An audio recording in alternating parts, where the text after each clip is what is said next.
Hello and welcome to another episode of the Omnibus Podcast, Minnesota's best weekly breakdown of political news inside and outside the Capitol. I'm your host, Jeremy Munson, political activist and former state representative from southern Minnesota, and recently chairman of the Republican Liberty Caucus. And as usual, we're joined by State Representative Walter Hudson, who Patrick Houlihan from the editor-in-chief of the liberal Minnesota Reformer predicts is shrewdly positioning himself to be the GOP nominee for governor in 2026. Did you hear about that, Walter?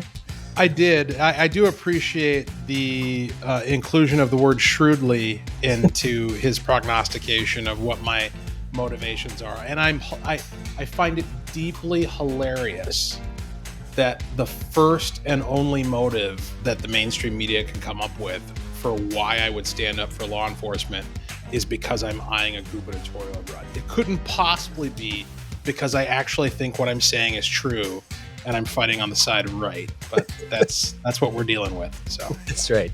And of course, Walter is a state representative from District 30A based in Albertville. All right, Walter, I want to cover a few topics today. And I know we didn't meet last week because our schedules just couldn't jive. But I want to cover the TikTok ban that was passed in Congress in the House.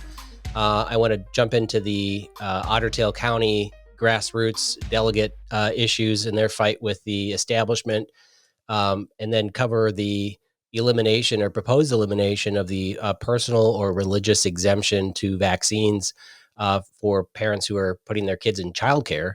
And then we'll jump into your throwdown with Gomez around the militarization of police, and we'll cover some other topics that you might have.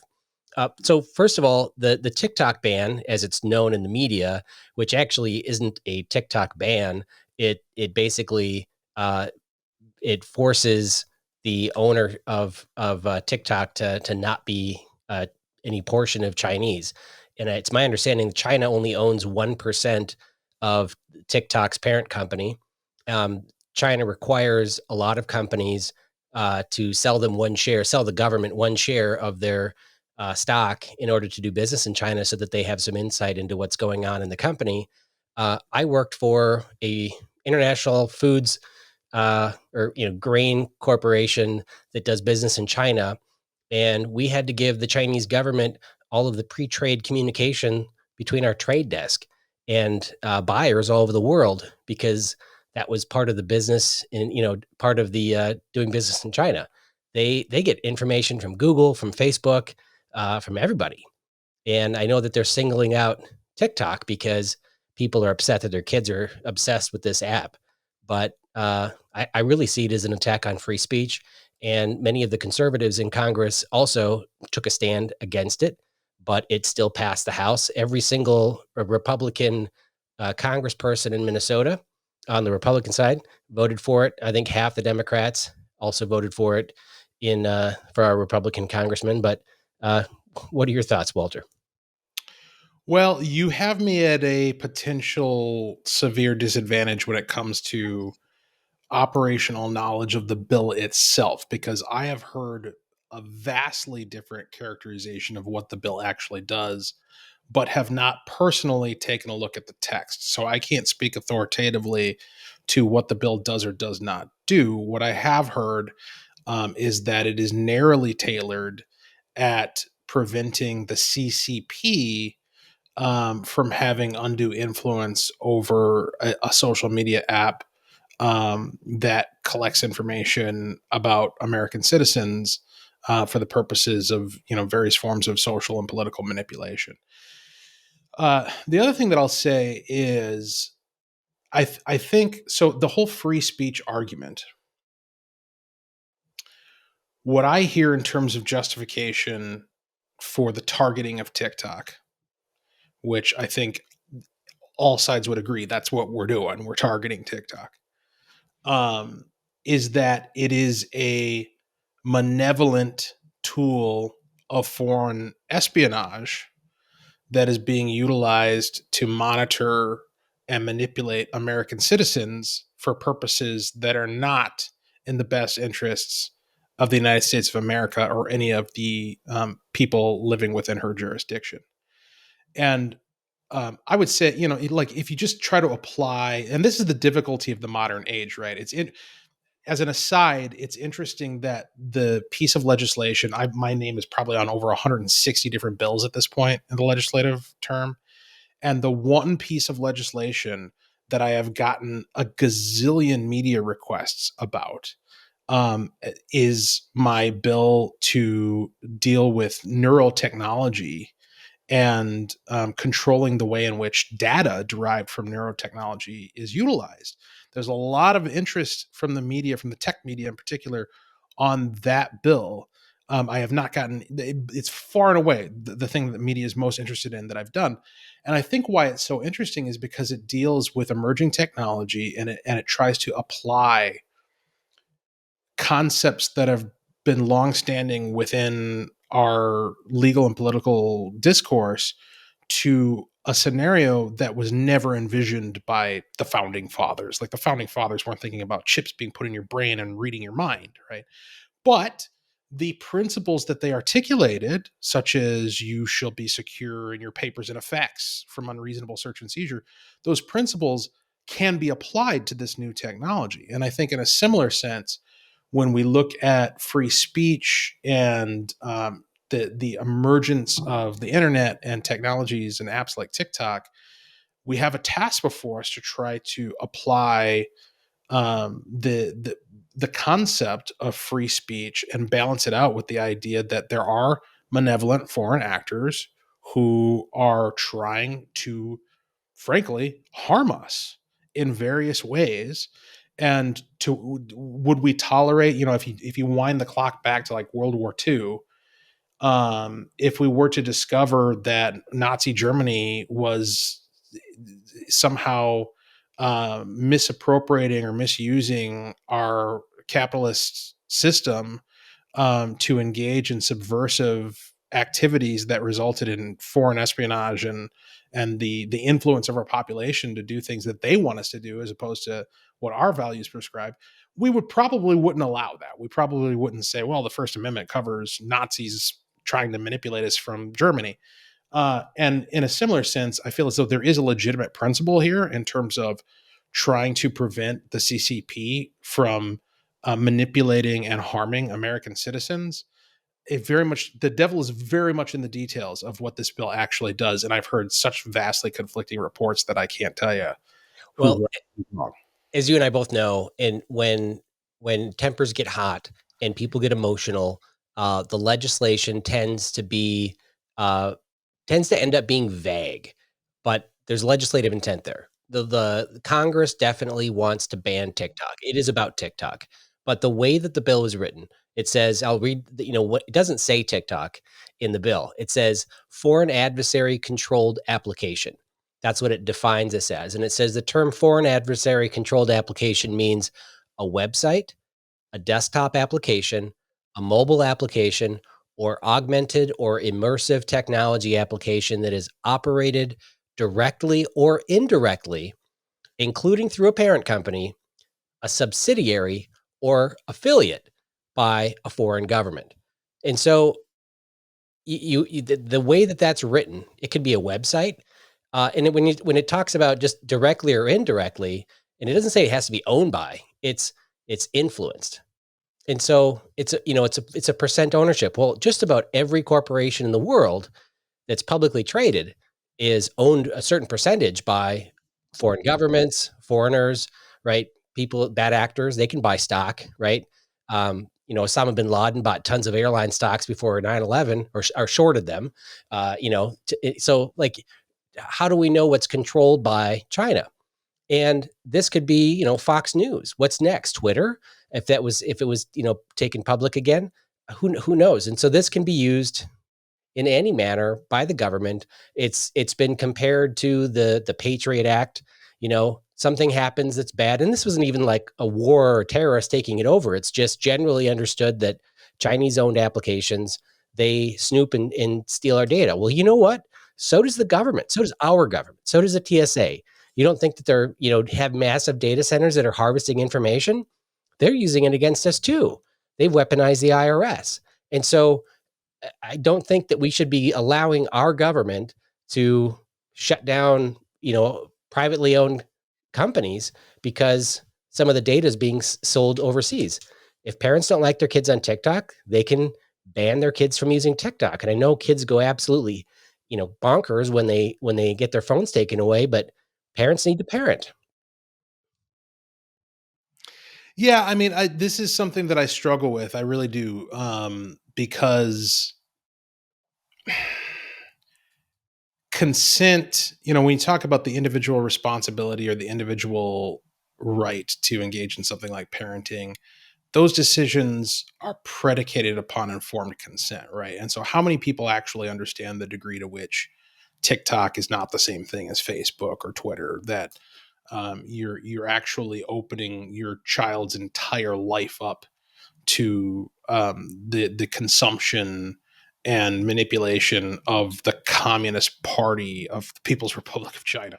Well, Like, but I, but Walter, what's the difference with Facebook? I mean, Facebook harvests your data if you even without even having your phone, active, if you just mention how you wanna buy a coffee, you'll see ads for it, like, that they are harvesting, and if you don't think the owners of Facebook or the shareholders of Facebook are as socialist as Chinese, right? I mean, ev we're getting attacked by all these different apps. Our data is for sale everywhere. If they wanted to talk about doing something like Europe did, where, they had a massive, data privacy law that passed in Europe, that's really severely limited the harvesting of data from all apps. We could have that conversation, but to single out one company, which it sounds like they're pressuring TikTok to, take the company away from any, Chinese influence or to split it off so it'd be a separate app and then sell it to, a American investor at a discount. Um, it's concerning that the government can be meddling in that when we're really not addressing the underlying issue of data harvesting and people not reading the 500-page disclaimer before they click accept all and share their information. No, Facebook isn't free. You buy Facebook by selling it data in exchange for this social media app. The same with Gmail and everything else. There's a cost to all these apps, but what people are doing with the data, you don't think Facebook is selling our data for electioneering and helping the Democrats push socialism in this country in the same manner that the Chinese are probably doing it? I undoubtedly, I think there is yet a rational distinction between a domestic company trying to sell you a coffee and a foreign entity trying to train your kids and sell you on the virtues of communism. But your point is well taken, right? Of the slippery slope, and if you're not careful with this sort of intrusion upon the marketplace, it has the potential to be utilized. I mean, you could be setting a precedent that could be utilized by the other side to do God knows what. And we know for a fact that they will take whatever inch you give them and run the whole mile with it. So you've certainly got a point there. And in this week in the U.S. Supreme Court, a really important case was argued about the data about the government pressuring social media companies to manipulate posts, take down quote unquote disinformation that was later proven to be factual, and really the government's infringement on the First Amendment. And this is the same type of bill. Now this bill actually empowers the government to do just what we're fighting against in the Supreme Court, but Hmm. shutting down data, shutting down the public square, if it deems foreign influence in that medium. So it's really concerning. Well, and I will say a couple of points. One, again, I have to defer to your knowledge of the particulars of the bill because I haven't looked at it. But two, I going back to like the Russia hoax of the first Trump term, I do find this whole concept of foreign influence to be fascinating because it seems to kind of just be like a prima facie, oh, it's foreign influence, therefore it's bad. But who's to say that foreign influence isn't a legitimate First Amendment expression, right? Like, if Russia actually has something to say about our elections, well, who are you to say that I, as an American citizen, can't consider what they have to say and have it inform the decision that I make in terms of how I vote? Same thing with China. Same thing with literally anybody. So I do think, and again, this is why I struggle with it, is because there it's so, on its face it seems very difficult to try to parse out the individual liberty to discern what value there is in foreign speech and then incorporate that into your own opinions and worldview and actions versus exposing society to malevolent foreign influence that's trying to actively harm individuals and the society as a whole. And I am not well suited to sort that out to determine which is which, but it's definitely a question worth further investigation. Well, and I'll add one more perspective. So I lived overseas when I was in my teens, and I lived in Austria and became fluent in German. And one of the ways that I keep up my German is I read German newspapers and magazines. And so I go to Die Zeit, which is the German like Newsweek, online magazine, and I read articles. And after 9/11, I got really into reading foreign newspapers, reading the BBC, reading Al Jazeera, their online website, and getting a different perspective, because it was amazing how much American media is reporting things from a different perspective than the European magazines or Middle Eastern magazines. And so this bill would allow the federal government to shut down the site or BBC or any other medium that it deems is owned and influenced by a foreign entity. I mean, the BBC, I think, is like very much in I don't know if it's owned by or chartered by the UK government, but I think it's very important for Americans to be able to read papers abroad. It's what the North Koreans are not allowed to do, right? And so it's a very concerning bill. I'm really upset that our Republican congressman voted for it. And I really hope that Rand Paul and some of the patriots in the Senate can block this from becoming law. I look forward to seeing the outcome and eventually becoming read up enough that I can have a more informed opinion on the subject. All right, let's jump into Otter Tail County. And I need to give the viewers some perspective. So Otter Tail County is in the 7th Congressional District, and it is I compare it to the 1st Congressional District, where like Rochester is the most populous city. Olmsted County is the most populous county. That's an entire big BPOU, and it makes up about a third of the delegates for the entire congressional district. Otter Tail County is about the same thing for CD7. And 2 years ago, they had two people running for state senate in an open senate seat, and there was a big fight, big throwdown with the delegates. And it looked like going into the convention there was going to be a no endorsement, because both candidates kind of thought they had 50 to 60% of the delegates. And Jordan Rasmussen ended up eking out a win in the endorsement, but there were some 30 delegates that were voting in the endorsement that weren't on the delegate list shared with the other candidate, and they weren't on the forms where you actually become a delegate at caucus. And so and I've seen this happen before, usually against an incumbent, where the incumbent comes in and wins the endorsement with magically appearing delegates that weren't on the list or shared with the other candidate. And it's a reason why we have a primary, I like to think, because if the endorsement's not fair, then you can go to primary. And so the candidate that lost the endorsement cried foul, went to primary, and anybody that supported that unendorsed candidate was then blocked from going to the convention the following year, where they could elect new leadership in their BPOU, in their local county Republican Party. So they were frustrated when these magical delegates appeared.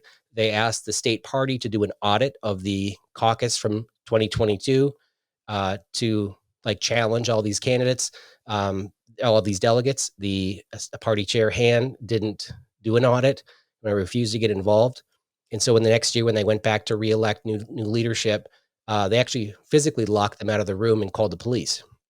Said they were revoking their delegate status if they liked a post or had a sign in their yard for the unendorsed candidate. So then Fast forward to a caucus this year, they're even more upset, and they come back and they are read up on the rules and how to do things. They show up, and the state party forms for signing up to attend caucus and to be a candidate or to be a delegate had a form like you had to swear an oath that you're going to support the endorsed candidate. Now, this was a made up form by the local BPOU. It wasn't a state party form. They brought their own forms from the state party and said, no, these are the official forms. We're signing these. And they caucused and they elected delegates. I think like 250 or 300 delegates were elected in that county. It's a huge, huge county. And they took pictures of everything, well documented. They left the caucus, and the BPOU chair threw everything away. And the state party chair said he's not going to recognize any of the delegates that were elected this year, and they're going to revert to the 2022 delegates, the ones that were, not properly elected in the first place. And so people are very upset. And there's been several meetings on this, but what it turns out is that they're going to vote tomorrow night, which is March 21st, on whether to reinstate the delegates that were elected this year, which they have video and pictures of all the forms that were filled out, or if the party chair is going to continue to go back to the delegates elected in 2022. The campaigns this year, I mean, the Senate race isn't up. Both state reps that are in Otter Tail County have said that they support the delegates that were elected at caucus this year, which was a really big issue because it puts them in, against the party chair in the local BPOU leadership. But Michelle Fischbach has an endorsement challenge from the right, and this could play into her, endorsement for her congressional seat. So the Fischbach campaign is extremely, sensitive to what's going on there. So you have, the powers that be, the state party chair making this decision unilaterally. The executive board voted to create a committee to review all of these delegates and come up with a report on who should be a delegate or not, make sure that everything is kosher. And then they're going to vote tomorrow whether to reinstate the delegates. Well, how about all that? That is quite a mess that has been piled up over several years. And now here we are trying to deal with it, unpack it, unwind it. My instinct in these sorts of things is to try to be as neutral and arbiter as possible. I'm afraid, though, that if I do that, I'm somehow going to get wrapped into trying to chair something like I did with John Kosnick's second endorsement convention that he had this past weekend. You were the chair for that one? Yes, I was. Because apparently I'm regarded as a fair arbiter, which is complimentary, but also dangerous because it means that when these types of things happen, that I might get tapped to try to go out there and sort out the mess. And I don't think I want to touch this one with a 10-foot pole in terms of trying to figure out who's right and who's wrong. But what I do find interesting about the whole thing, so first of all, I'll just give a little bit of background from the perspective of a member of the House Republican caucus. We hear about this stuff, same as the grassroots, same as you, and there's chatter and chit chat and conversation that happens about it. And I happen to be on the third floor of the state office building. I'm a couple of doors down from Tom Murphy, who's from Otter Tail. And so I hear all the things, all the accusations and all the claims. And, me being me, I want to understand what's going on, and I want to try to help to the extent that I can. And so I inquire of all parties concerned. And I've talked to David Hahn about this. I've talked to Anna Matthews about it. And I've talked to my fellow members who are from that BPOU. And it's the stories are conflicting, but seemingly equally compelling in terms of the points that they make, right? So let me put on the MNGOP hat for a second, right? And just speak from the perspective of David Hahn and the state party. What they're claiming, and I've got the email in front of me, and if we want to go through all the points that they offer as to trying to justify the decision that David Hand made to invalidate these delegates.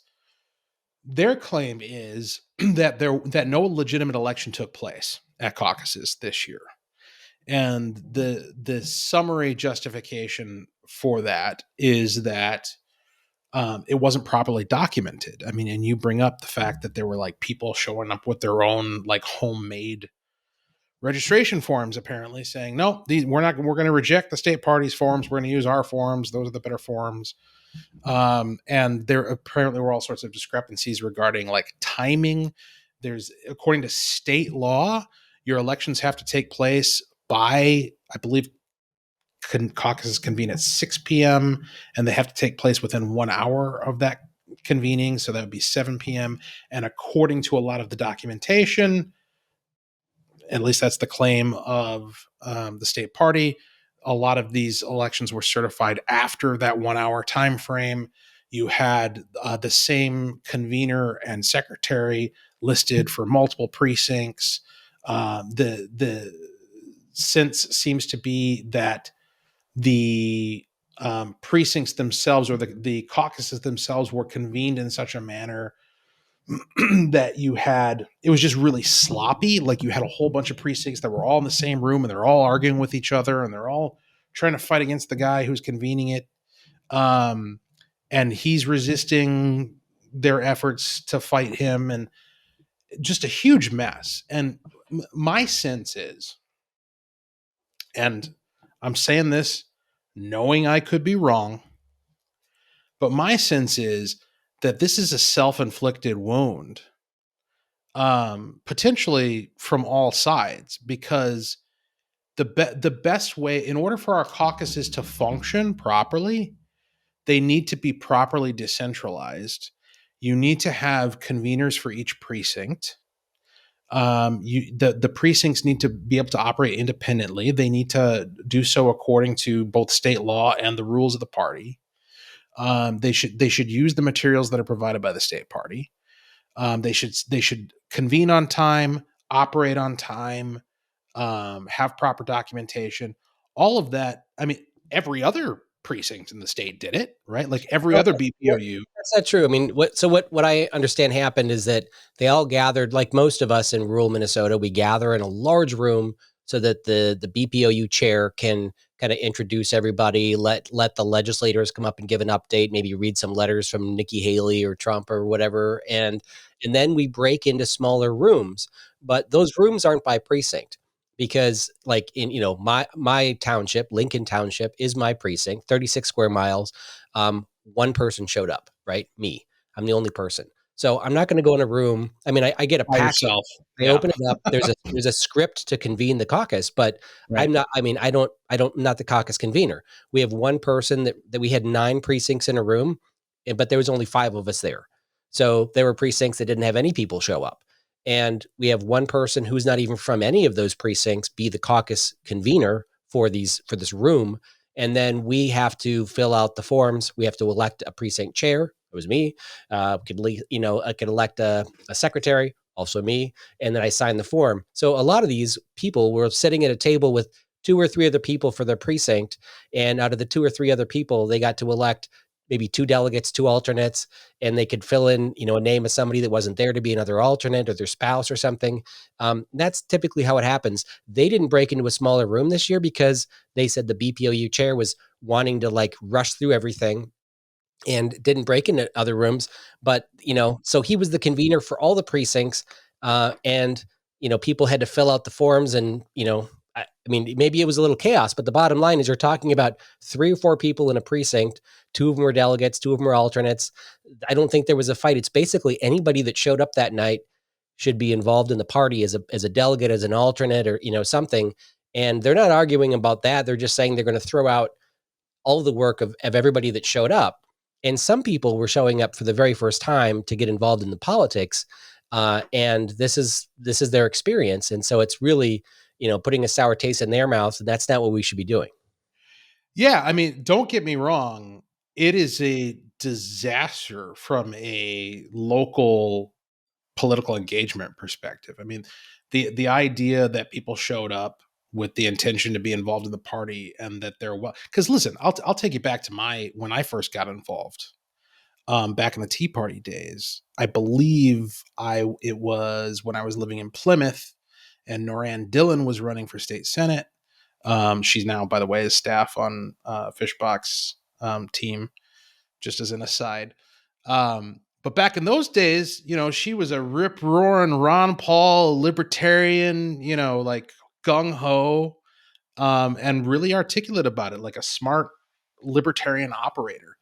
Um, that being as it may, my first BPOU convention was very welcoming, right? I mean, I showed up, and I can't claim to, or my first caucus as well.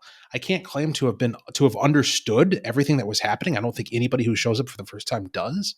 There's nobody there to like explain it to you and tell you this is what we're doing tonight, and this is how it works, and this is what you should think about it. And nobody gives you like a Robert's Rules of Order class when you show up to caucus or to your first BPOU.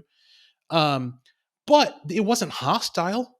It wasn't hostile at all. It was very welcoming. And that set the tone for the rest of my engagement with the party, which has culminated in me sitting here in this office in St. Paul at the state office building as an elected state representative. And so I think it's really important for us as a party to be welcoming of new people who want to be engaged, even if they don't understand how the process works, especially if they don't understand how the process works. That's why when I was the convener for the convention last weekend, where John Kosnick was endorsed for the second time, I emailed delegates in advance, like a couple of days in advance, and I told them, I remember what it was like to be because we had a lot of new people. Like, I remember what it was like to be a new person. I know how confusing this process can be. It's especially confusing for you people because this is your second convention and you should have only had one, right? So what I'm going to promise you as your convener, assuming you consent to allow me to convene, is I'm going to promise you that I'm going to take it slow. And you're going to be able to follow what's going on. You're going to be able to understand if you have questions, we're going to stop and answer them. And everybody's going to know what's happening, and nobody's going to be railroaded in this thing. And what I'm hearing from you is that that's not what happened in Otter Tail County, right? That things went really fast. They were disorganized. They were disordered. And that's really the point that I'm getting at. Like, to your point regarding rural situations are different than suburban, which is really all I've ever dealt with. Granted. But the underlying principle that you need to do things in an orderly fashion and document them accurately, that remains true regardless of those rural versus suburban or urban differences. Yeah. Well, I hope they make the right decision. I mean, I hope they reinstate the delegates tomorrow. And if Fishbach needs to spend 12 hours on the phone calling delegates, then she needs to spend the time on the phone to win her endorsement. That's fine. I was upset when the HRC wouldn't honor endorsements and kept on running primaries and stuff. And it was like, look, guys, in caucus, I was like, if you can't win an endorsement of 100 delegates, then you don't deserve, that's the easiest election ever, especially as an incumbent. So, let's support the endorsed candidates and stop manipulating, endorsing conventions. But it continues to happen. And I've seen it a lot. And it's, when we make the endorsement matter, then the establishment can go in and manipulate the endorsement. Now, I'll put my MNGOP hat on, and I'll give you a perspective of the MNGOP chair. And they're in a tough spot because the party's broke and they have to fundraise a lot. I think the chair hand's salary is like 120, 130 grand plus, $30,000-$40,000 in benefits. And they have, it costs them about 40 cents out of every dollar when they fundraise. So they got to raise a lot of money for hand and all the staff at the MNGOP and all their travel. They spend $200,000 every election cycle going to the quarterly RNC meetings. They spend a lot of money just to keep the lights on, and they have to raise probably $2 to $3 million every 2 years just to pay for their party expenses. That's not even spending a nickel on campaigns. And when they have big donors that come in and say, look, I'll write you a check for $50,000, but I want you guys to distance yourself on abortion, right? All of these donors have advice and contingencies on their money, even though that's kind of illegal. They they have stipulations of what they want to happen. And so when, a popular thing in the last couple of years has been donors saying, well, we don't want any of the fringe candidates. And so they really want the establishment to just cram through nominations, endorse the candidates that we have, or the elected officials we have, and let's focus on winning additional seats and not trying to fight amongst the deep red districts. But that's not fair to the grassroots, right? That goes contrary to what the grassroots should have a say in who the candidate is, instead of having the party put their thumb on the scale. But that's the struggle, right? And that is a real situation with the MNGOP chair, that donors want to have influence on who the endorsed candidates are or how they spend their money on elections. Yeah, I mean, I'm I'm grateful to not be privy to that side of the kitchen, behind the scenes. I have no doubt that that's true. I've certainly heard anecdotes along those lines. Um, and I don't know what the solution is to that, because obviously you do need money, as you say, right? I mean, if the minimum is, $2-3 million just to take care of operating expenses, unless the grassroots is going to start kicking in a bunch of small dollar donations in order to make that happen, then you're going to have to go to guys with deep wallets. And when those guys say, hey, this is contingent upon X, Y, and Z, they're going to have that influence in order to persuade the party to go in a particular direction. And so, how do you break that logjam? It's tough. I was on the state executive committee of the state party for several years, and so we sat in meetings when we had Downey there.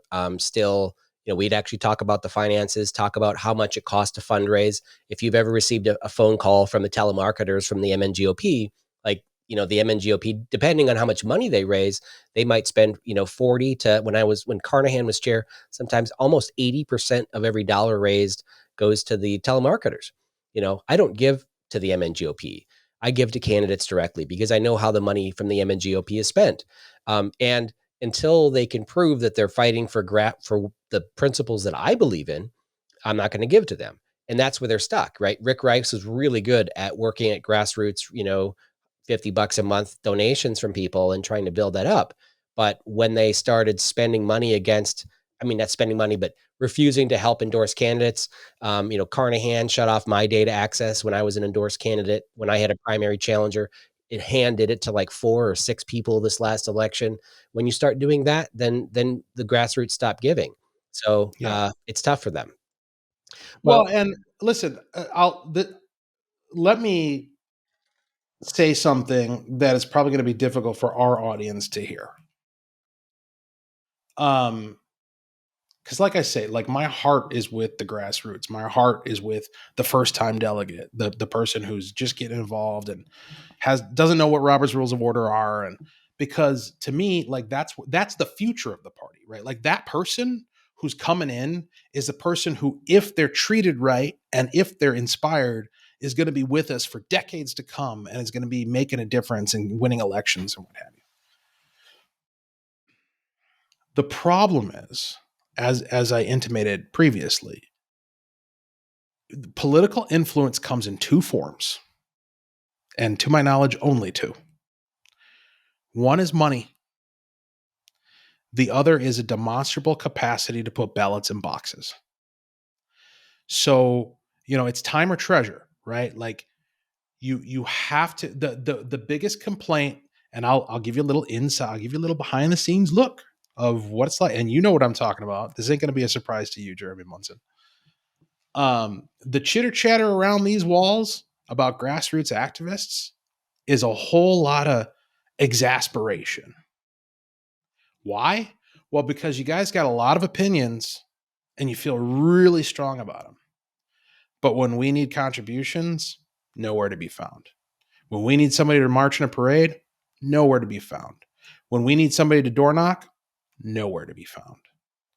And so your politicians, your elected officials are going to respond to political capital. And again, those comes in two forms: actual cash money and material operational assets to get ballots in boxes.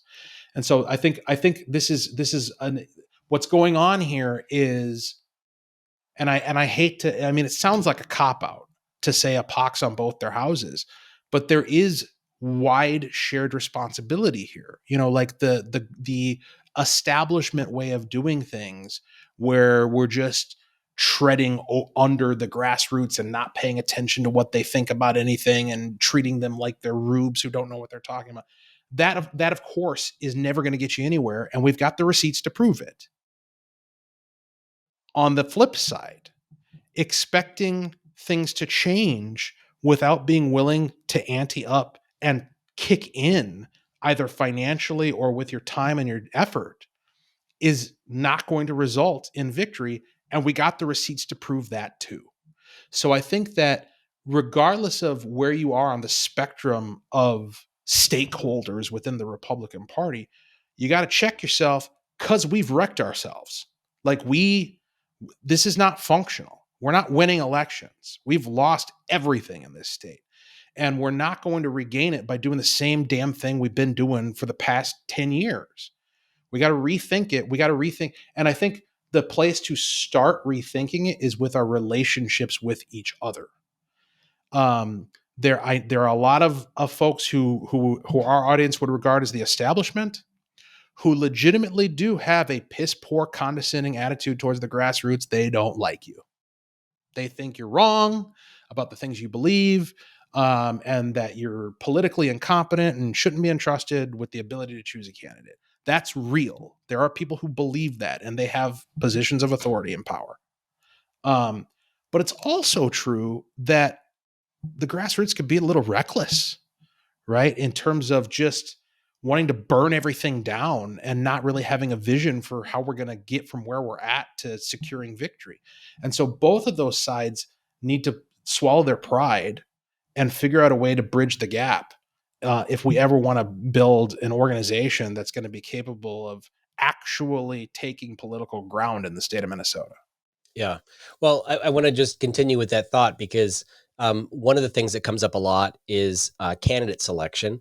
It's interesting because you go to campaign school, and you think you're the best candidate. You're going to be you're going to do awesome, and then you're told, you know what, 80% of the election is the district. That's all that really matters. It's you know you got 80% of Republicans are going to vote Republican, 80% of Democrats are going to vote Democrat, 95% of each side, really. And it just comes down to the people in the middle. How can you move those back and forth?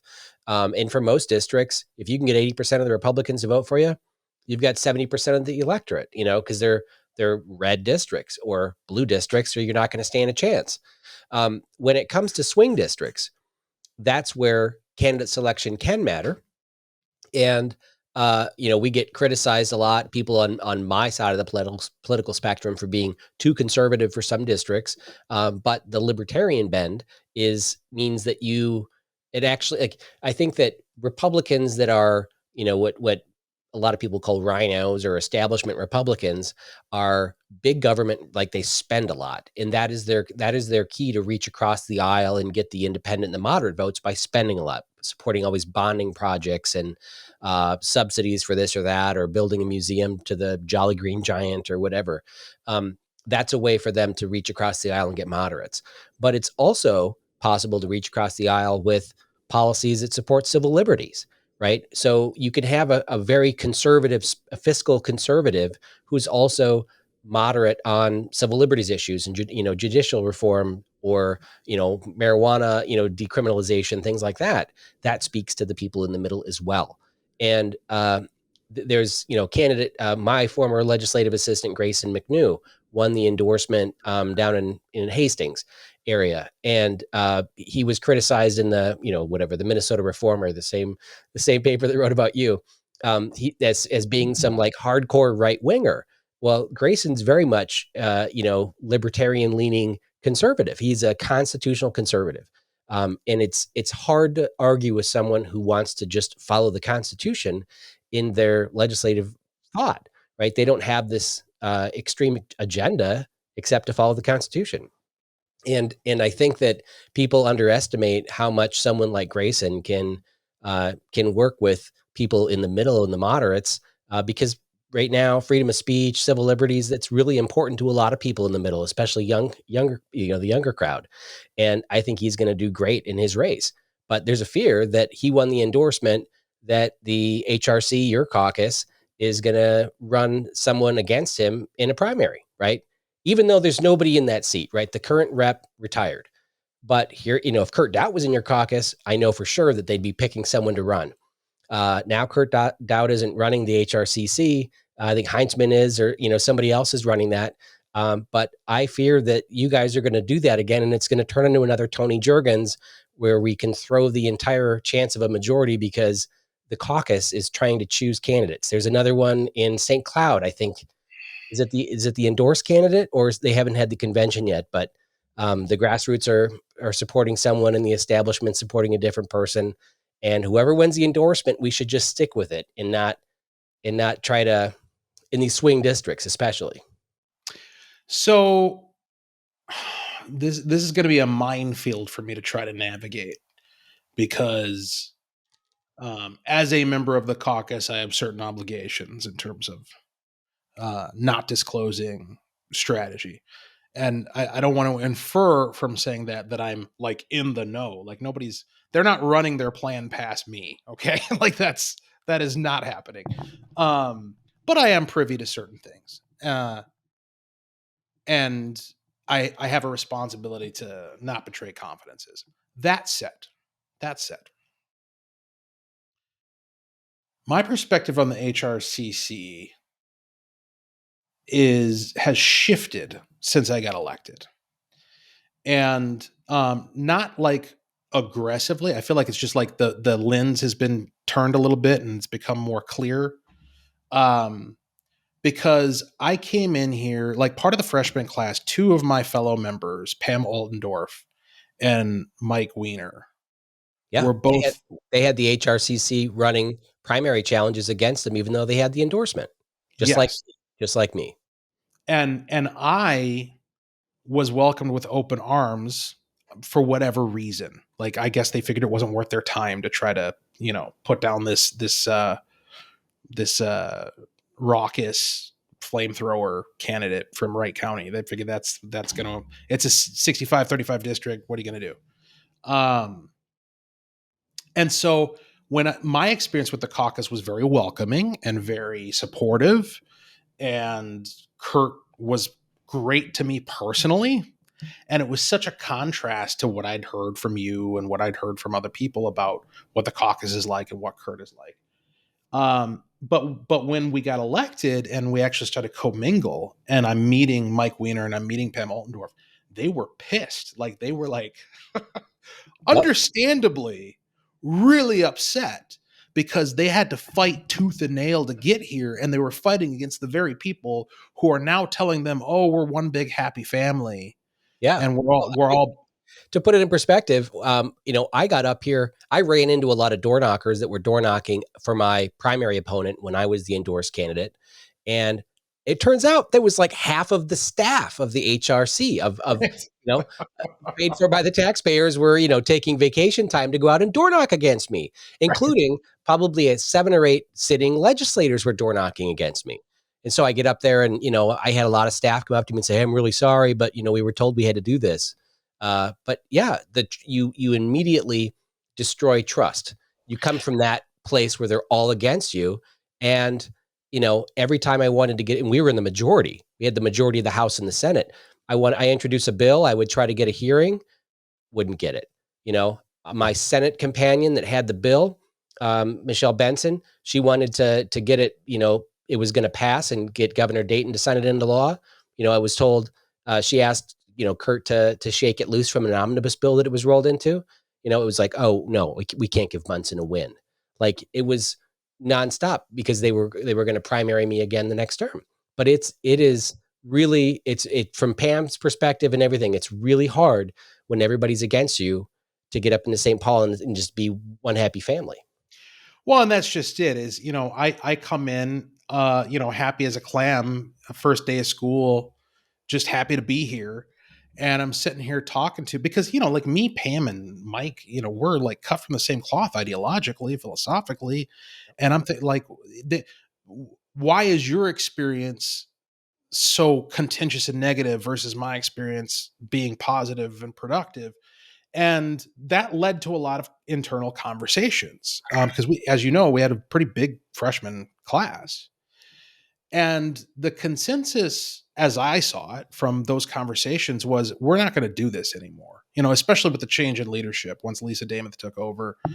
Um, at least the anecdotal consensus, obviously I can't speak for leadership and I'm not trying to, but the anecdotal consensus amongst every member that I talked to was that's dumb. We're not doing that anymore. We're not going to campaign against endorsed candidates. Why? Well, for the very reason that you and I are talking about, that they might win, right? And if they win, then it's going to be whatever we're fearing, like whatever your analysis is of Mike Weiner is going to be a bad representative or a bad member of the caucus. I guarantee you, whatever you're afraid of in terms of what he's going to do is going to dwarf in comparison to the price you're going to pay if he actually wins and now he's part of your team.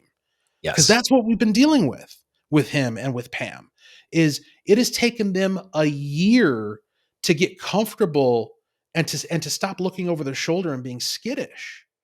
And that's the caucus's fault, right? Like that's because what the caucus did. Now I will qualify it with this. So we got to. I'm gonna hold myself back from being too specific, but let's say hypothetically that there's a situation where an incumbent member is seeking reelection and that incumbent member fails to get endorsed and their challenger gets endorsed. That is the one scenario where I can theoretically see a plausible reason for the caucus to act against an endorsed candidate. Why? Because the caucus exists for a different purpose than the party does. There's a reason why we have a Republican Party and then a House Republican caucus, and those are two distinct organizations. The caucus, the membership of the caucus, are the elected representatives of that caucus. And the organization exists for the purpose of furthering the interests of the membership, which includes each of us individually in terms of our elections. It also includes securing and maintaining majority. And those electoral priorities sometimes come into conflict with the Republican Party of Minnesota and its subsidiaries, including the BPOUs. Yeah. Um, and So so, just to put a name on it, because I'll say the name. So Ron Krisha lost his oh, that endorsement. wasn't the example I was going to raise, but go ahead. Yeah. Brian Johnson also lost. Okay. Okay. He's on the public safety committee too. I'm sure he's a Yeah. lead. So Brian Johnson lost his endorsement to a challenger. Ron Krisha lost his endorsement to a challenger. And the caucus, I expect, will go out and defend them. The caucus is your insurance policy. And as a member of the House Republican caucus, you can contribute money from your own campaign fund to directly to the HRCC, the House Republican Campaign Committee. And Ron Krisha has, I'm sure, given over time $100,000 to the HRCC, and those are basically insurance premiums. So he will expect that the HRCC spend an unlimited amount of money defending his seat, blanketing the entire district with mailers trashing his opponent and whatever. And of course, outside, lobbyist groups that feed bills to Ron Krisha, they will go out and do the bidding too, and they'll do independent expenditure supporting him. So it's really, really difficult to take out an incumbent because you have the HRCC and all these lobbying groups and outside special interest groups spending money against you. And then, of course, the state party should come out and defend the endorsed candidate. But what we've seen traditionally is they just don't do anything. They might include that person's name and picture on a mailer, like a sample ballot, but that's it. The party doesn't have the resources. We've talked about it being broke. The HRCC has funds, but the state party doesn't. And so, I understand why the HRCC goes out and defends it. But when I was a Republican and I had a primary challenger, the HRCC wasn't going to come and defend me because they were they were behind primarying me. So we understand it really comes down to the individual candidate. So, but Well, I wouldn't contribute a dime to the HRCC because they worked against me. and so I'm glad you raised that point, because my view as it currently stands, um, is that the in order to avoid, like, because what did I talk about earlier? I talked about we need to heal this establishment grassroots divide. Okay, well, one of the, I think, primary ways to try to accomplish that is through transparency, both of operation and also of intention, and also applying whatever standard we're coming up with uniformly across the board. And so the fact that as a member, you weren't supported by the HRCC, that's an indictment of the HRCC. Like, you were a member, you should be supported just same as any other member, right? Um, and so if you're going to pick and choose winners and losers, quite literally, and apply hypocritical standards to who you're supporting and who you're not, then that's going to exacerbate this sense that there's a thumb on the scale, and that the establishment is terrible and the grassroots are being overruled and what have you. But if you have as a standard, you're like, look, here's what we're going to do. Like, this is what we do. We support our members until such time as they've been primaried. That's it. That's what we do. And if we have an open seat, we support the endorsed candidate. That's what I think the policy should be. And I think it should be like that uniformly, so that everybody knows what to expect. So that when the next Pam Altendorf comes along, or the next Mike Weiner comes along, and they're getting campaigned against, I don't recall. I think they were both open seats, as I recall. I don't know. Yeah, they were. Yep, they were. Yeah. So in their cases, in my view, the caucus should have been supporting them because they were endorsed candidates. But let's say they were running against an incumbent. Okay, well, you know the rules going in. The HRCC is going to be against somebody who's running against an incumbent unless and until you win in a primary. And if you win in a primary, you're one of us. Like, it's the light switch flips, and you're part of the team, and we're going to support you, and we're going to help you win in the general election.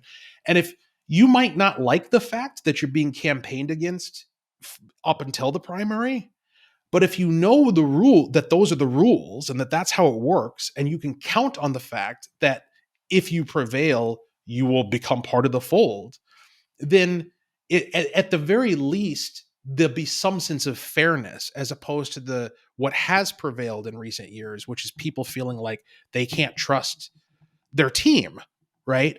And if you can't trust your team, guess what? You're probably not going to win, right? Like, as a team, you're probably not going to win if you don't trust your team.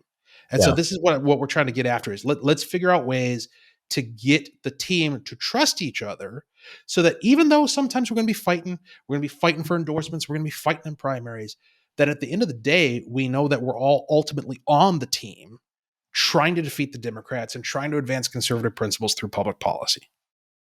Well, and as much as I disagree with the HRCC spending all this money defending members when they lose endorsements, because, like I said, it's the easiest election to win. You should be talking to your delegates all the time. You should be acting like a Republican. And if you stop acting like a Republican, people should choose somebody else to go represent them. And so you and I know how elections work, and the HRCC goes out and, defends members who are not conservative. And so you're really not advancing the Republican cause. You're just protecting incumbents, which, over time, I mean, I understand that's how it works, but Yes. it doesn't, but it ends up, I mean, look at Congress. This is just like how Congress operates, but worse. And that's how we have $35 trillion in debt, because Republicans out there aren't acting like Republicans. And I understand people like Karen Housley, who are in a tough district. I don't know her district now, or Carla Nelson used to be in a really horrible district because she represented Rochester, and she has to take those tough votes where it may not be as Republican as we'd like, but we cut her slack because of where she's at. But there shouldn't be anybody, and Ron Krisha has a really deep red district, and he should be being very, very conservative. And if the delegates want somebody else to represent them, let's just say this: if there's 10 races that where people lose their endorsement, and you guys go out and spend, $50,000 per race, that is that's how we lose the majority, right? We should focus on winning a majority. And the money that we spent, like when I was primaried, there was $150,000 spent in my race. Um, when it shouldn't be. I was outdoor. I wasn't even here. I was out door knocking in other seats, trying to win a majority in the South Metro. And, people, groups, the Freedom Club, Young Americans for Liberty, they spent over $100,000 defending me, door knocking. They had 6 people, door knocking my district for me while I was door knocking in other districts trying to win a majority. And we Yeah. lost. So we have limited resources on the conservative side, and it's tough when all that money is blown on primaries. No, that is a solid point. And there was a conversation, a bicameral conversation I was privy to today, amongst some Second Amendment enthusiasts in both chambers, as we were at an event this morning, where that was the topic of discussion of what is the Senate Victory Fund and the HRCC spending their money on, and questioning whether or not it made sense. Because to me, I stated that the roles of these organizations are to service members, uh, service their reelection, and also to win majorities. But those, to my mind at least, are not co-equal objectives. Like, the primary objective should be winning and securing the majority. And so why would you spend, to your point, a crap ton of money in a district that you're ultimately going to win in the general election no matter what, Yep. in order to get your guy that you'd prefer, Yep. as opposed to using that money in swing districts where you could actually move the needle and secure or expand a majority? Yeah. I have yet to see the argument for doing that. And especially when, I mean, it's not just about securing the majority. It doesn't matter if you have a majority if you're not acting like Republicans, if you're not Sure. advancing the conservative agenda. And there's no way that the Democrat's gonna be elected in Ron Kreish's district. So they shouldn't be spending money there. They should be spending the $50,000 helping, Grayson win that district. But what'll probably end up happening is they'll spend $50,000 supporting Ron, and they'll spend $35,000 against Grayson, and Grayson will win the primary, and then they'll spend more money because they've damaged him so poorly in a primary. And that's what's really tough is when independent voters in that district get all these mailers trashing Grayson, talking about how he's too extreme for the district and whatever, and then they turn around in a primary and try to say, "Oh, vote for Grayson." He'll lose because they beat him up too much. Well, I'm hoping that won't happen. Like, going back to, and again, I'm not in charge of these things, and nobody's asking me about their strategy. Um, but based upon those kind of anecdotal conversations that I've had, I believe that in a open seat, which is what we're dealing with, Mike Weens is retiring after one term, that the endorsed candidate will be supported at best, and at the very least not messed with by the HRCC. But if that does happen, well, we got a podcast, and I'm sure you'll be talking to me about it. All right. Okay. I know we're running late, but let's jump into the legislative side. So we've discussed ad nauseum what's happening outside the Capitol. Let's go inside the Capitol. 2 bills I want to talk about first. There is a proposal to eliminate the personal or religious exemption that has existed for a long time against vaccines. So if you have a child and you just do not believe in vaccines, that they're right for you, or they're against your religion, or you come from an African nation where vaccine manufacturers have been experimenting on your people for generations and you don't trust them and you don't want to do them, you can no longer opt out unless you have a doctor sign off saying that you medically can't be vaccinated. And this is for childcare. I believe public or private childcare. Um, Tell me about the bill, Walter. Yeah, so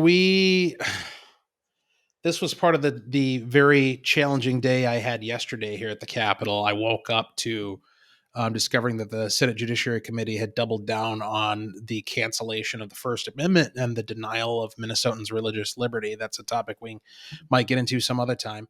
And then the second thing I got to endure yesterday morning was the Children and Families Committee, where we heard this bill, where the idea is that we're going to empower child care centers to deny public accommodation to parents and their children on the basis that the children have not been vaccinated according to the state mandated vaccination schedule.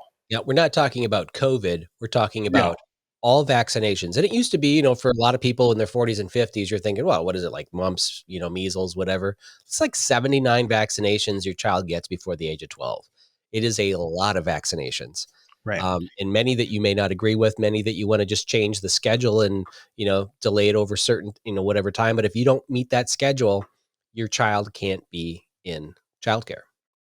And so, my remarks when we got to member discussion were focused on the fact, well, they were based off of one of the pieces of testimony that came from one of the doctors arguing for this bill, arguing that we should, in fact, deny public accommodation to the parents of children who aren't properly vaccinated according to the state. He said that the passage of this bill was going to have the effect of increasing vaccination rates in the state of Minnesota. And so I went back to that and I said, that's a really interesting statement. My question is, by what means? Clearly, the means is coercion. And we know that because we've spent an insane amount of time in this committee talking about the intrinsic and invaluable merit and worth of early childhood education and childcare in particular.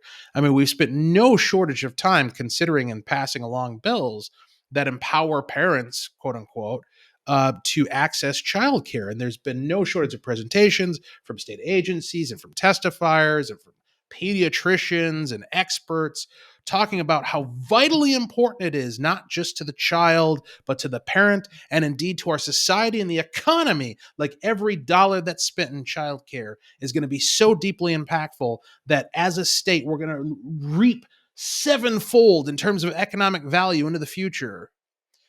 That's how important childcare is. But we're going to deny it. We're going to deny access to it to people who refuse to put a substance into their child's body.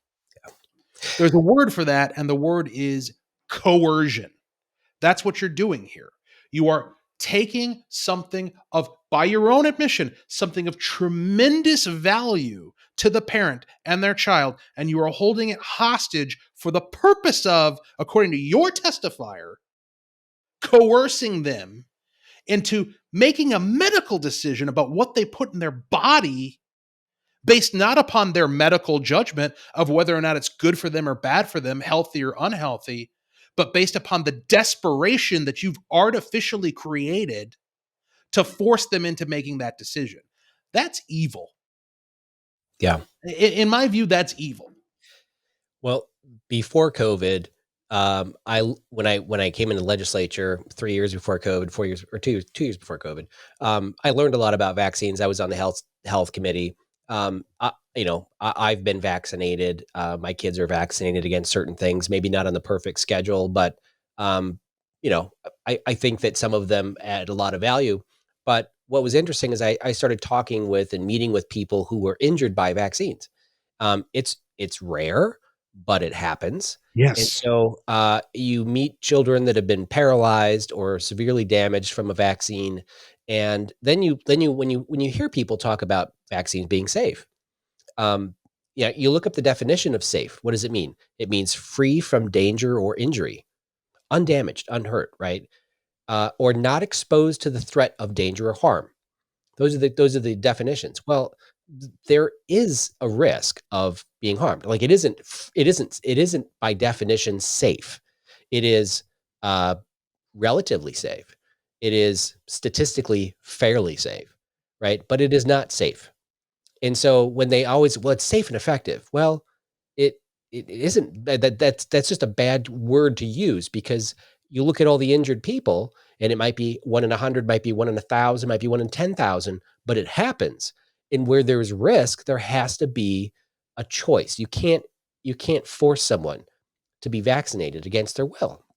It's just wrong. It's a society where we're going to be taking children away because they're not going to be vaccinated. And if for every vaccine, there is a number of people that you need to treat in order to save someone from that disease or that injury, or or that illness. And sometimes you have to treat, for every 300 people, you're going to save one person from getting it. And some of them are like, 30,000 people have to be vaccinated in order to prevent one non-life threatening illness. And so the number needed to treat is so high that it isn't a vaccine that you should be forcing on the population. Uh, so it's just, and it's weird when you have the rallies for, parental choice or, being against, they're not against vaccines. All the people that were injured by vaccines that I met weren't against vaccines because they got a vaccination, right? Um, Right. so, Yes. so when you go to these rallies at the Capitol and parents come out, they're not Republicans. They're actually mostly Democrats, right? And a lot of people are just they don't, they're naturalists or they're what we call granola in college, right? And so they're actually Democrats or they don't like big pharma, which is kind of a Democrat thing. But so it's a weird group of people. It's not a weird group. It's a strange mix of politics. But what it comes down to is when they wanted to take away the religious and personal exemption from vaccines for not just public schools but private schools and home schools in Minnesota, people came out of the woodwork to fight against it and stop it 4 years ago. So if this is just for childcare, it is a serious issue that, especially among the Somali community and the immigrant community, are so untrusting to big pharma. The Democrats are gonna. I just can't believe they're gonna pass it.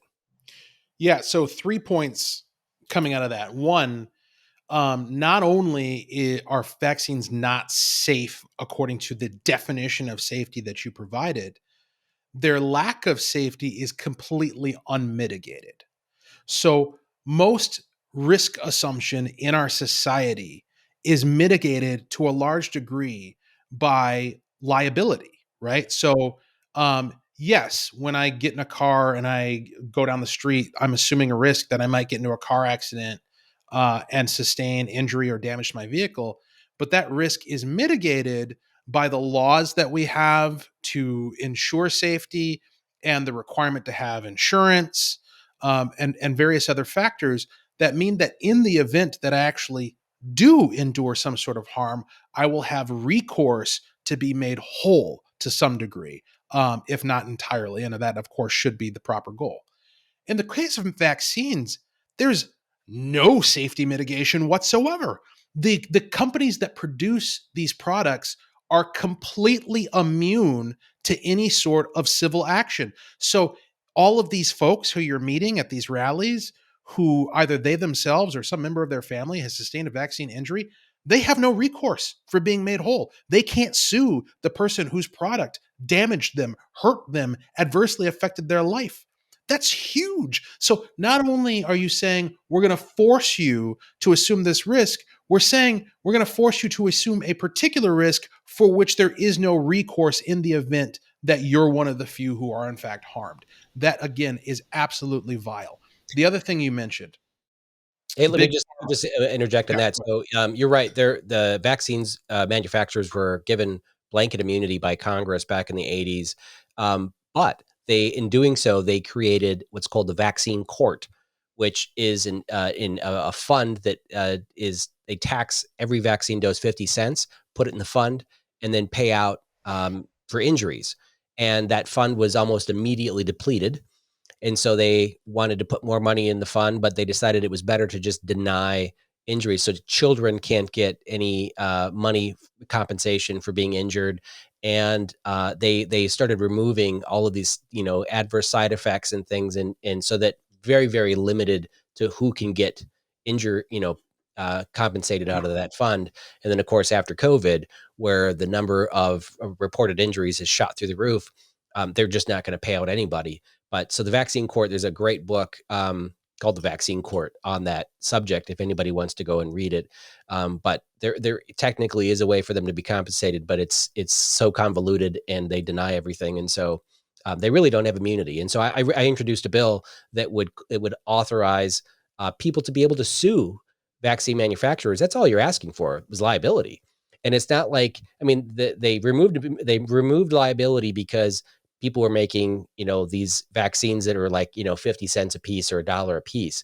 But now there's vaccines that are thousands of dollars that they're making tons of money on, and they're still immune. Or in the case of COVID, which isn't actually a vaccine, but they call it a vaccine in order to grant the manufacturer blanket immunity. Yep, absolutely. And the other side of this, I mean, you mentioned the fact that a lot of the folks who show up to these rallies aren't Republicans. Yeah, I'm old enough to remember, back in the days when I first started getting involved in the Republican Party, I talked about that before around the Tea Party era. Back then, we had a counterpart. It was called Occupy Wall Street. And Occupy Wall Street's whole thing was how terrible big corporations are, how they profit off of and abuse the little guy, and one of their biggest primary targets was big pharma. I'm old enough to remember when Jim Carrey and Ginny, what's her name? I can't remember her last name. You know who I'm talking about, the blonde. We're going around talking about vaccines and how terrible they are, and it was like a popular Hollywood thing. Like all of the liberals and Democrats were against big pharma and they were against big corporations. That changed under Trump. And I don't know that it was necessarily a direct correlation with Trump himself, but somewhere between Occupy Wall Street and 2024, the left realized that they could have more success rather than fighting against these big moneyed interests. They could have significantly more success by taking over the governance of these organizations and repurposing their resources to benefit their political machinery. Once they decided that that was going to be the case, then the true believers within the Democratic ecosphere who still think that corporations are bad news and who still don't trust big pharma, they've suddenly become homeless. They have nowhere to go unless they want to become Republicans, which they're certainly welcome to do. But they certainly aren't welcome in the Democratic Party because the Democratic Party has decided to co-opt and take control of these corporations that abuse consumers, because at the end of the day, for them, it was never about abusing the little guy. That's not what it's about. It was about the fact that they were being fought against by these institutions. They were able to assimilate them and repurpose them. And so now they are for them and they're against you. Yeah. How things change. Yep. Let's jump into this conversation. This polite conversation you had with my friend Aisha Gomez in the was it in the tax committee? Which committee was that in? Public safety. Public safety. Wow. So you were discussing what was a big funding bill that was giving, was it $50 million to No. to police departments? So what the issue is last year in the tax omnibus bill, they included very reluctantly, and you can go check on my Twitter on this right now because I just retweeted it from the Minnesota House GOP War Room. Athena Hollins, who is the majority whip, so not a low-ranking Democrat, was on the House floor last year talking about how reluctant she was to allow any sort of funding for public safety whatsoever, but they allowed about $300 million in public safety local aid in their tax omnibus bill. And they've been acting as though they deserve like a local parade, ticker tape parade, because they were so magnanimous as to allow this pittance for law enforcement. But with the funding came the restriction that it couldn't be used on either armored tactical vehicles or security improvements and safety improvements to police stations.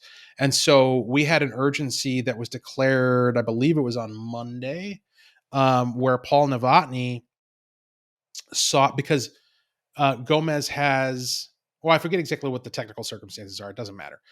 Paul Novotny got up with an urgency trying to authorize these funds that had already been appropriated, right? So we're not talking about spending any additional state money. We're saying that of this $300 million that's out there, we're going to authorize usage of that funds or of those funds for the purchase of armored tactical vehicles and security improvements to police stations. They, of course, denied that.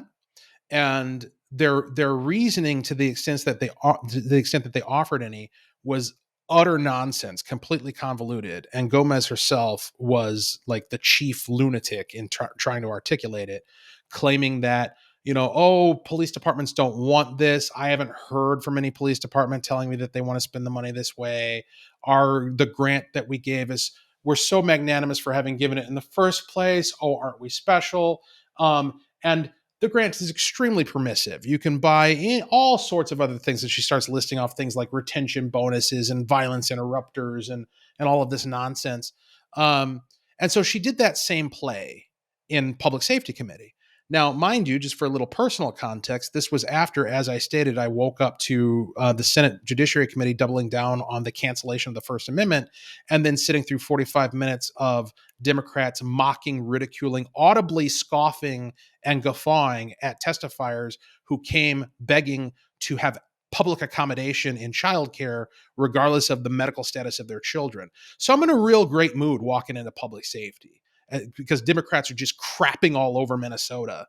Um, and I got to listen to this nonsense from Gomez again, pretending that she's for law enforcement, pretending that we should be so excited about the fact that she allowed any money whatsoever to go to public safety. And also she sprinkled on a little bit of indignation there of trying to turn it around on us and acting like, well, you guys all voted against the omnibus bill, so you actually voted against funding public safety, playing that stupid canard, right? That like the most low hanging fruit of political lies possible, like really lazy, boring argumentation. And so I let her have it. I just let her have it. I told her she was full of it. I told her exactly why, and then I got up and I walked out, and I got my time back from the committee. Because I wasn't interested in participating in a charade. I'm sick and tired. There's so many times around here, and you know this well, Jeremy. There's so many times around here where you have to sit on your hands in the interests of decorum or upholding the rules of the House and listen to somebody just lie and misrepresent their position and defame and disparage you and the people you care about in your faith community and I can take that. I can take that to a point. But in this case, it was so over the top and so egregious, and coming as it does in the wake of the Burnsville tragedy, where we had 3 first responders shot and killed as they begged for help over the radio. And to have the response to that be this callous, condescending, demeaning, disrespectful diatribe by Aisha Gomez, lying about her intentions, lying about our intentions, lying about the process. I just couldn't take it anymore. And I don't apologize for it. I don't think I should reasonably be expected to sit there and take it. There, like I say, I sat through a lot of committees. I understand how the process works. I contend with it 99 times out of 100. This was the 100. Yeah, and Aisha Gomez lives, I mean, she could smell the 3rd precinct burning. She lives that close to it. I think she lives, I don't know if George Floyd Square is in her district or not, but it's like right there in South Minneapolis, just blocks from her. So that's her constituency. That's where she's coming from. And you couldn't pick 2 more extreme, polar opposite districts, yours in Wright County, in hers in, George Floyd land. Right. Being, I mean, and this is what it's like on a committee where you take, this horseshoe table, and the makeup of the committee is mirrors the makeup of the House. So Democrats control it, Democrats chair it, Republicans have a minority. You're never going to get anything passed that's political. And like you, I get so sick of the politics of politics, right? I love the ability to go there and represent my district and fight for conservative principles and try to advance liberty. But when you're in the minority, it sucks. And, for me, I had to rely on this razor thin majority in the Senate, but, half a dozen senators were complete rhinos and nothing was really going to be advanced over there. But you don't even have that. You have no one fighting for you, no one in the majority, no one with power. And you just get to sit on your hands and listen. And you have a front row seat of watching our state circle the drain. And it's just dumbfounding to watch them do such horrible stuff last year. And then this year, which is an election year, which you think they'd be a little softer, they have no qualms about just doubling down on stuff and pushing the buttons of everybody who you think would be moderates, who you think would be wanting public safety, wanting the police to be protected, want, Democrats and immigrants to be able to send their children to childcare. And it can't happen. I mean, I feel for you, man. That it is horrible to have to experience that. Yeah, I mean, listen, it is tough. I'm not going to lie. It's a real challenge. There are many times, and not so much this week because it's gotten colder by about 10, 15 degrees. But there are a lot of times where I get done with the committee and I just go walk for the 30 minutes between that and my next one outside because I got to burn off energy and try to decompress from the madness that I'm experiencing. But it remains, in spite of all of that, an honor and a privilege, and up to the task. Like yesterday, notwithstanding, it's not as though I left that committee hearing and then got in my car and drove home, right? Like I continued to do legislative work. I made better use of my time, I believe, than I would have sitting there listening to more BS from Maisha Gomez and the rest of them as they went through their horrendous bills for the rest of the Public Safety Committee. So don't regret it. Committed to continuing the fight. And there are plenty of other cards in the deck to play other than getting up and walking out of a committee hearing on any given day. And looking forward to continuing out this session and hopefully securing the majority in November. Yeah. Well, if there's any haters out there, and there shouldn't be, but if there are, Walter's vote wouldn't have mattered anyways because he's in the minority. They weren't going to let that happen. And the worst kind of walking out of a committee that you can possibly do is when you're in the majority or you're not strong enough to take a vote of no against a bill. And the committee chair, if he's on your side, will lean over and say, Walter, you might want to go take a walk so that you don't have to be on record voting this way. And there are a lot of Republicans that get up and just kind of quietly go to the bathroom and don't come back until after the vote so that they don't have to be on record voting conservatively. And so you're not going to take a walk, but you can, walk out of frustration once in a while because I know you give barn burner speeches and you say your piece, and you did today. So thank you for that. All right. Well, thank you everybody for tuning in for an extended hour of the Omnibus podcast. We appreciate everybody listening, and reach out to Walter if you want to talk to him about specific issues, and tune in again for another episode of the Omnibus podcast where all subjects are germane. I'll pull up my pocket version here. 1,000-page omnibus bills that nobody knows what's in it.